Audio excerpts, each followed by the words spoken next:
In a small village nestled between lush forests and serene mountains lived an old potter renowned for his exquisite clay pots. His reputation was built on the perfection of his work.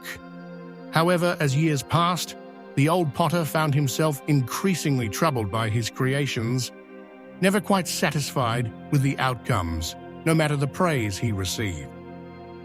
One day, a young girl from the village visited the old potter's workshop.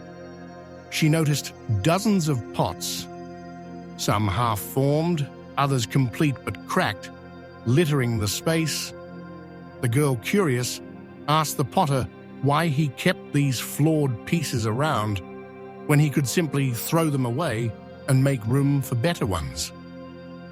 The potter sighed and said, "These pots, they are like my regrets, full of cracks and imperfections. I keep them as a reminder of my failures, to learn and to remember not to repeat the same mistakes." The young girl pondered this for a moment, then said, "But if you keep holding on to these broken pots, where will you put the new ones you will make?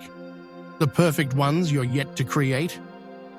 The potter was taken aback by the wisdom of the young girl's words. That night, he lay awake, thinking about the pots and what they represented. The next morning, he made a decision. He gathered all the cracked pots and one by one started smashing them into smaller pieces. With each smash, he felt a weight lift from his shoulders, a burden he had carried for far too long.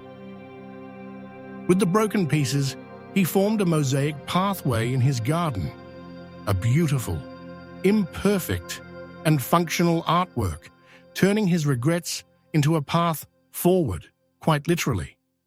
He realized that each broken pot, each mistake, had taught him something valuable. By letting them go, he didn't erase the lessons. They became part of the beauty that led him forward.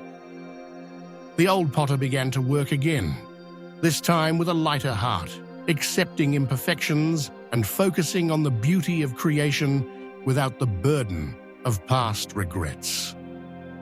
From that day on, his pots were noted not only for their beauty, but also for the joyful energy they seemed to carry. The village people often said that the pots had a new life to them, as if freed from an invisible weight. The potter learned that life, like his pots, doesn't need to be perfect to be wonderful.